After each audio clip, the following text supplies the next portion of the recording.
right. Now, coming up Saturday, we have WWE Backlash coming live from Puerto Rico. Been some interesting matches, interesting build-ups to this.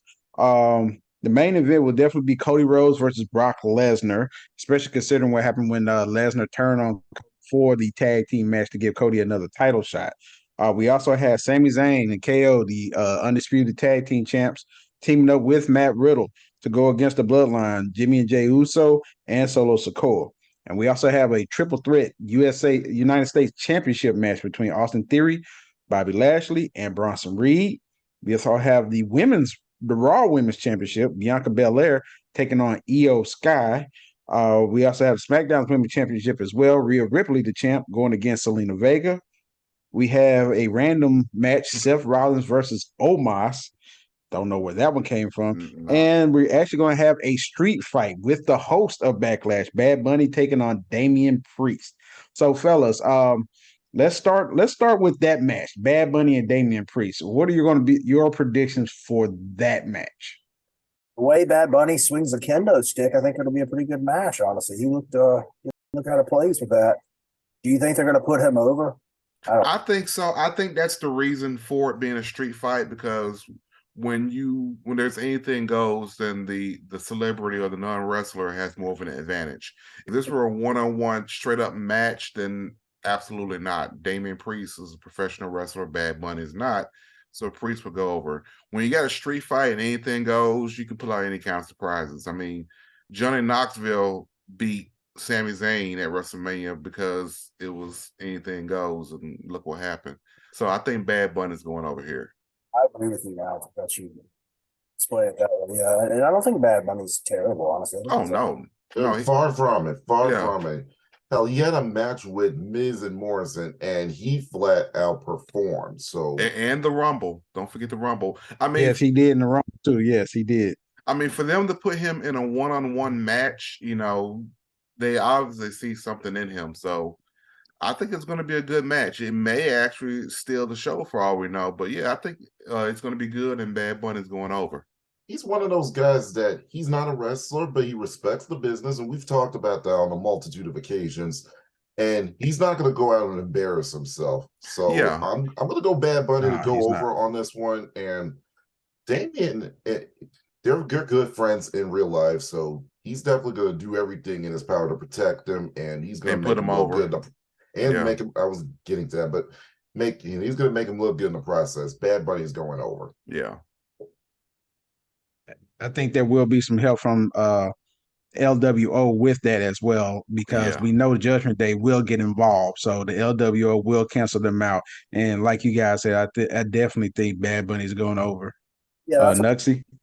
Have the LWO interfere and have Bad Bunny win that way. Maybe have Santos Escobar do something to help him win the match or something. That way, Priest doesn't look weak. He still puts him over, and it's a street fight. That's a good way to let Priest put him over and still not lose face. Yeah. Yeah, that sounds about right. And so next match, the most random of matches ever. Main event. Omos taking on Seth freaking Rollins. This match came out of freaking nowhere. So what do you guys think about this? And how you come think on, this wasn't a dream match. This is what the fans asked for. I'll get a match with Seth freaking Rollins come out of freaking nowhere.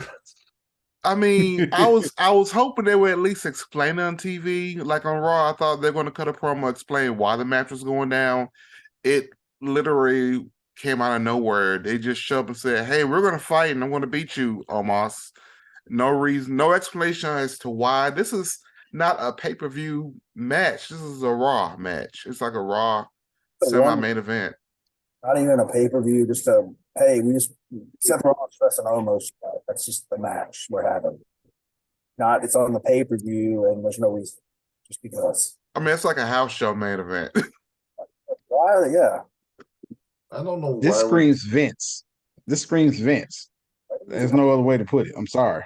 But Vince, I mean, I don't even know. Vince will at least have a storyline behind it. Vince had Edge and Booker T fight over shampoo. So you would think he would come up with some kind of story behind it. At least try. At least we got nothing. Remember when Booker T went to the grocery store and Austin kicked the crap out of him? That's great TV right there. That was, yeah. That was beautiful. See, Vince isn't all bad. Yeah, he can do some good things if he actually applies himself. Okay, so maybe this week on Raw they'll have something to kind of push that. Maybe Seth will get attacked or something. I don't know. That even still, that's not going to save the match being made as this was a good idea. True. Now, if they would have started off with Omos just attacking Rollins out of nowhere, and then you created this match, maybe I could see that. Yeah, that's called a build. But not this way. You're hustling backwards at this point. We're gonna have Penta do a run in for no reason. Yeah, there we go. There's a storyline I pay to see. Penta's random run-ins. So who's going over? Time where Seth was talking to Cena when he made his return and said something. Then Cena kind of let him know, "Hey, look, Omos is behind you." And then next thing you know, we have a bunch of awkwardness. But even that didn't work. Yeah, it did not. So, what do you guys predictions for this match? Way almost wins, and the match will probably be 4 minutes long. I mean, I don't know. Almost, I guess, because he needs to push, especially after losing at Mania. Seth is going to be over regardless. So I would give it to. If you want to push Omos as this big monster, then I will put Omos over. If Seth wins, then I'm going to question why this match even took place in the first place. He doesn't need the match hasn't happened, and we're questioning this. Seth doesn't need to push, and Omos doesn't need the burial. So why is this even? Match hasn't happened, and we're questioning it. But you know what? An Omos win would kind of put him in favor of being involved in that world title tournament. It would. It would make up for WrestleMania, him and Brock. Yeah. I mean, he's not going to win the world title, but at least gets him in the picture. They're going to have a tournament for that title at the Night of Champions? Yeah. That's that. They haven't announced the participants. They'll probably do that right after Backlash when the new rosters are set to say this is the tournament for the World Championship. Yeah. You in Saudi Arabia? So, you know? Of course. Yeah, blood money pay-per-view, if you will. Yeah, oh my God. I was watching it by himself. All right, so let me. And then Mansoor wins it. There you go. That's Mansoor. There you go. Mansoor. Oh, I'm sorry, Mansoor. Sorry. Funny on that. All right. So, Nuxie, who you got winning the match? I can't see Rollins losing to him. I really can't. But, you know, anything's possible in the world of wrestling. So they are trying to push Omos for something. You know, he was best to me when he was AJ's bodyguard and he was just behind the side. He wasn't awful against Lesnar. I'll give him credit for that. But I just don't see him as being a main eventer. Yeah. This is tough for me to call, so I have to flip a coin on this one. I'm just going to go Seth. World champion, so just because you're gigantic and you know, at least Omos is more agile than Khali and is more believable. So I will give him that. Rollins, yeah, I'll definitely give him that. So it'll be interesting to see how that match goes. Now, also the most random of women's championship matches. Bianca Belair taking on Io Sky. I know there was a situation where the rest of Damage Control questioned Bayley about being involved in the match for the championship, or at least to see who would contend for the championship, especially considering Bayley has consistently lost to Bianca, and they allow Io to take to be in that match, and she ended up winning it to be able to take on Bianca. But other than that, I mean, I know Bianca's had some beef with Damage Control ever since SummerSlam, but what do you guys think? I think this is going to lead to a storyline. We're going to see Io and Dakota break away from Bayley. We did kind of see hints at them not being happy over her winning the title shot and then giving it up to Io, like you mentioned.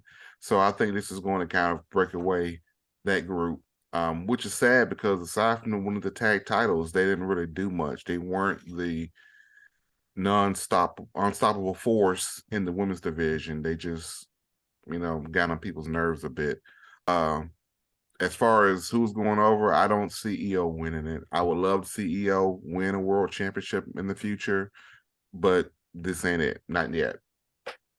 She will win a world championship at some point, but this ain't the time. And let's also acknowledge that on this particular day, Bianca Belair, if she hangs on to the gold coming into this match, which I don't see why she wouldn't, she will be the longest reigning Raw Women's Champion in history. So hopefully WWE will acknowledge that, and Bianca's definitely going over. What do you think, Nuxie? Bianca losing.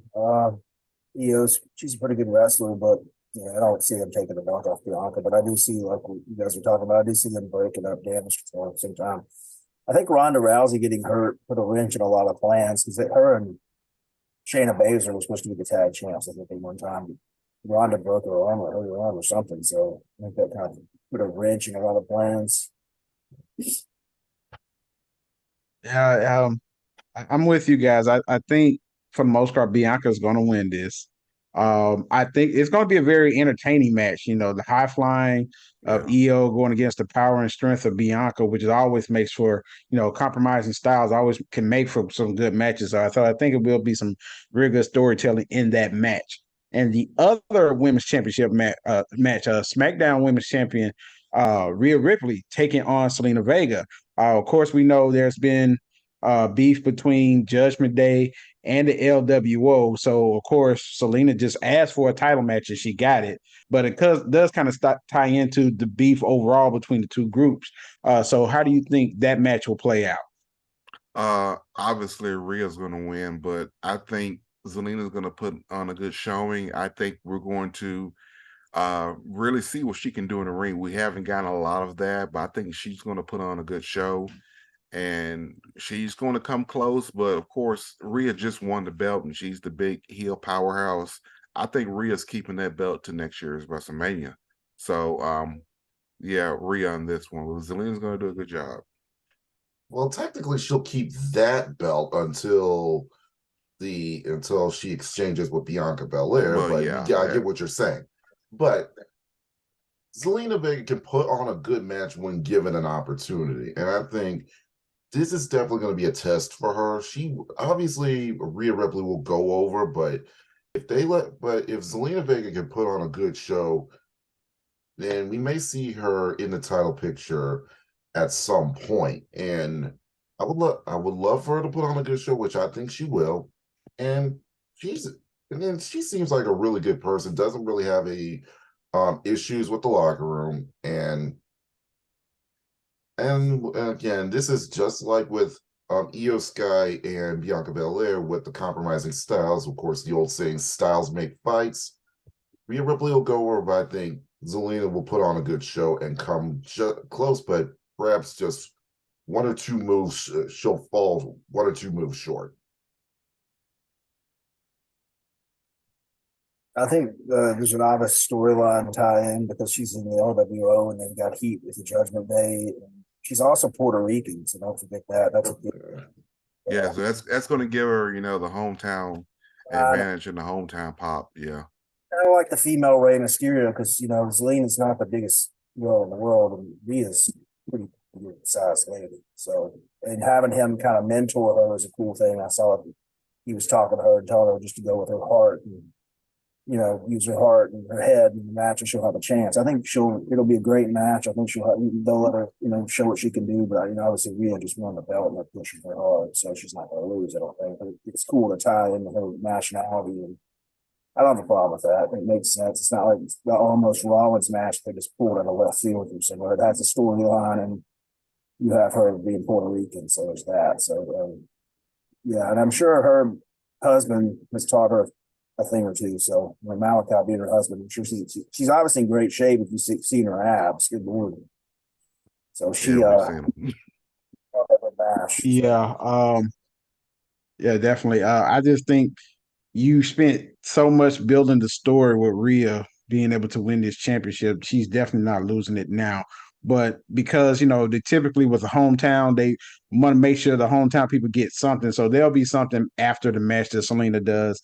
They'll make the fans pop and, have a nice feel-good story. But we all know Rhea Ripley's going to continue to reign as women's champ, more than likely till WrestleMania. Yeah, I think they're actually going to probably put this before the Bad Bunny match. The fans are going to Yeah, cheer for Zelina. She's not going to go over. And then later in the night, we have Bad Bunny come win, and that helps and have fans home happy. So I'm good with that. definitely. I definitely see that happening. Now we have the United States Championship match. Austin Theory going against Bobby Lashley and Bronson Reed. I mean, I do feel for Theory in this match because you get two huge guys that can really hit hard. And I'm kind of confused because I think this would be a good spot for Reed to possibly go ahead and get a championship. But at the same time, you're building so much around Theory, you don't want to make him look bad either. So it's kind of difficult to see how we call this one. What do you guys think about this?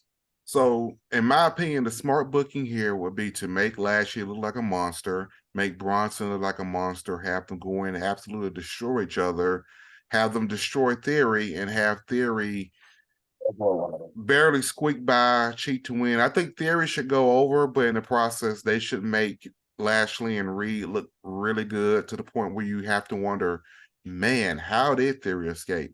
But yeah, I'm good with them keeping the belt on him and building the future around him. And I think it's going to be a good match for all three guys. 2/3 big meaty men slapping meats, and then there's Austin Theory. Yeah. Definitely. I have to agree with you. Bobby Lashley's going to do Bobby Lashley things. Bronson Reed going to show why he is the resident thick boy of the bunch, doing some big things. But at some point, Austin Theory is going to come out, hang on to the belt in a, hey, look what I found kind of way. And they've done this before with how he won the title. So, and it turned out to be a really good way that they did it. I don't see how they can't do it again. He survived the Elimination Chamber, so I don't think you have to put him over for being tough. Austin can hang. And Reed destroyed both of them the other night. Was that on Raw, I guess? That show was on. He kind of came out there and they beat Lashley down, and he crushed Theory. So you don't really need to make Lashley or Bronson Reed look like a monster because they're both monsters. So yeah, I'm with you. I think Theory needs to keep the title, though. He's got some momentum going. But if they put it on Reed, it wouldn't be bad. And I think Lashley would be a great first person to have that heavyweight title also. Yeah, definitely. He's definitely been a great career and carried. At least he doesn't look out of place being a champion.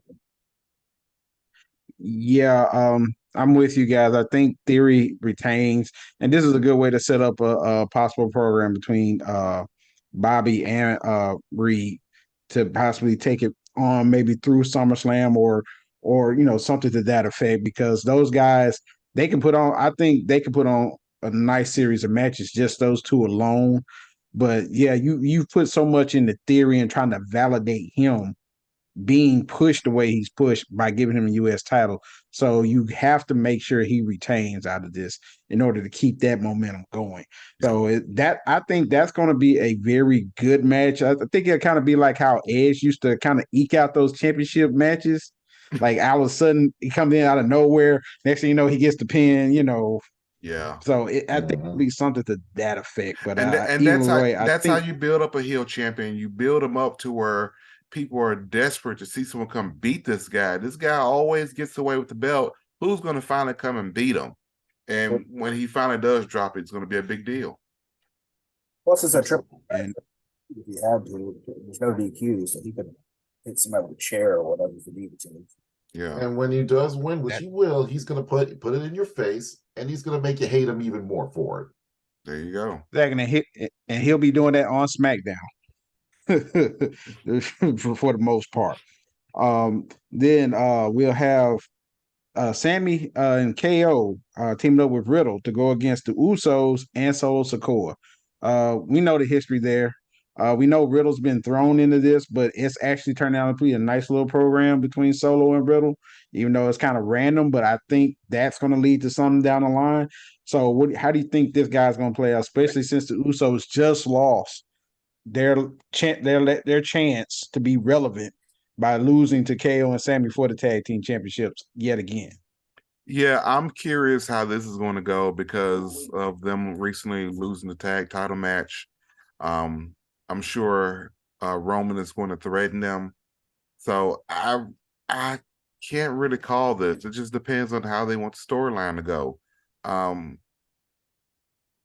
Sammy and KO won the tag titles, so they really don't need to win this match, to be honest.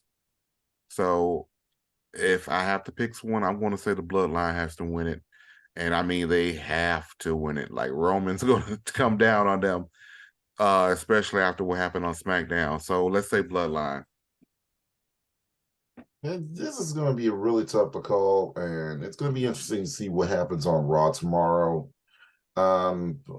To push this, but I'm about to go, you know what? I got to go Bloodline because you can't. I mean, they're going to be extremely desperate. Now you could also push this to where Solo could be just this close to winning it, then the Usos overcompensate trying to please Roman and they screw it up. But I doubt that that'll happen. I'm going Bloodline. I don't know how this one's going to go, but I could see Solo turning on the Usos and taking them out or something in match, or them losing and then him spiking one of them or something. And it's kind of odd that they had the title match on SmackDown and not on the pay-per-view, but So yeah, the week before that was kind of odd, but I think that's going to play into this match. I think that was done intentionally for a reason. Pressure on them to win. Riddle is a good little extra piece in there. He works, and then Solo work. So yeah, it'll be interesting to see how they do this. I don't know how it's going to work, but I think it can go either way. But honestly, I think the Bloodline will probably win because KO and Sammy don't need the match. Doesn't hurt them if they lose. Well, on SmackDown, Heyman did say if the Usos did not win the championships, that they would go from the Island of Revelance to the Ocean of Obscurity, more or less. And they're now in that ocean. Solo was going to try to interfere on their behalf, but Matt Riddle stopped that. So I think I actually got Sammy, KO, and Riddle winning to further push the separation of the Usos from Roman and the rest of the bloodline. But I think what will really tell the tale is how the draft go Monday night.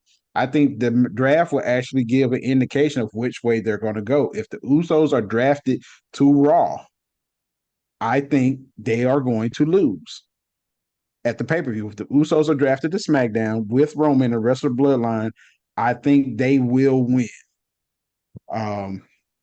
But I'm putting my money on Sammy KO and Matt Riddle to win this out, and it'll be something like Curtis, what you mentioned, that Solo is about to win. The Usos do something to mess up, and that's how KO and Sammy and Riddle come in to sneak the win. It'll be something to that effect. At least that's how I feel.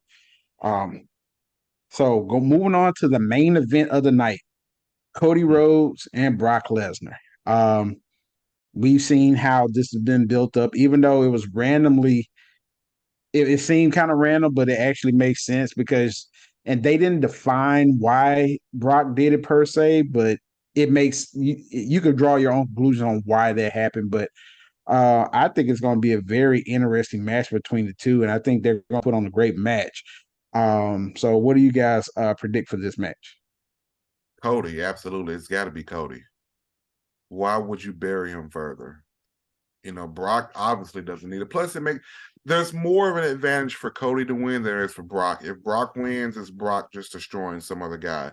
If Cody wins, it's Cody overcoming this huge obstacle in Brock and showing, okay, he's got what it takes to build himself back up and eventually go back after Roman. So it's got to be Cody. Definitely has to be Cody. It's going to be a great match. And Cody, and especially when it comes to old school booking, Cody knows how to take a beating, and he has taken many a beating, but he knows how to come back and put on a big time comeback effort. And it's probably going to take 3 of those to get out of Suplex City with a win. And I think he will. Cody's got this. Yeah, he's going to have to hit that crossroads about 3 times. I'd go 4 on DraftKings if they allow it. I was just about to ask, what would be the over under on Crossroads giving the Brock for the win to in order to beat Cody? But Nuxie, what you think? I can't see Cody losing, and he's going to have to crossroads him on the steps or the announcer table or something to knock him out. Something crazy last final straw because he gave Roman 3 and he still lost. So, but yeah, Brock doesn't need the match. Brock's a Hall of Famer. He's his career's maybe not in the twilight yet, but he's kind of winding down. And honestly, he wouldn't be a bad guy to put that title on either. I would think, but he's lost to Roman too. So. Yeah, Cody needs this match to.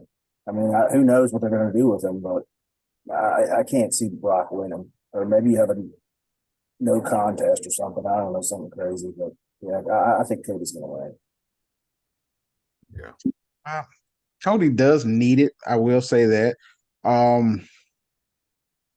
He's going to have to take a beating if especially to kind of harken to his dad's most famous promo, that hard times. Yeah. And Cody's going to have to go through some hard times to finish this story.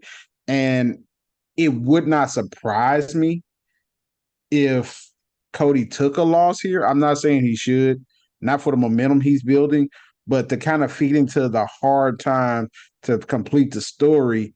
I could see why they would draw those parallels, but he would have to cut a promo as epic as his dad did for their hard times, trying to, Brock trying to take him out and blah, blah, blah, in order for the fans to connect with him that way. But in the end, I think Cody still is going to pull this out, but he's going to take a hell of a beating.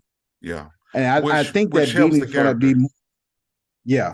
And I think most of that beating is going to take place after the match. I think he's going to win, but Brock's going to probably put him to the table, put it through Suplex City another 3 or 4, maybe 5 times, things like that to kind of push the fact that, we've seen Brock get upset on a whim real quick. I was actually just going to mention that. Who's to say that Cody won't sneak out a win, and then next thing you know, Brock just goes batshit, you know what? And I just maybe we can bleep that out. But either way, you know where I'm going here. That he's going to just do something that's going to make what he did when he turned on him pale in comparison. And next thing you know, Cody may have to take a week off to put over the beating, and then maybe that big promo that we talked about. So probably won't be as iconic as his father, but we can get where he's coming from. So let me ask you this. So let's say Cody wins and there is a post-match beatdown. Do we get a rematch? Because he can't just take a beatdown and then go, well, I got my ass kicked. He has to get revenge. So are we seeing a rematch later on down the line between Cody and Brock? So maybe. I would say so, because you can't have this kind of a match just be a one-off for a regular match. It just wouldn't make that much sense. Extreme Rules or something like that. Or TLC, Hell in the Cell, something like that. Yeah, Brock will maybe spear him through the wall or drop him through the table, F5 him about 7 times. That's a good, I could see them looking at that way for sure.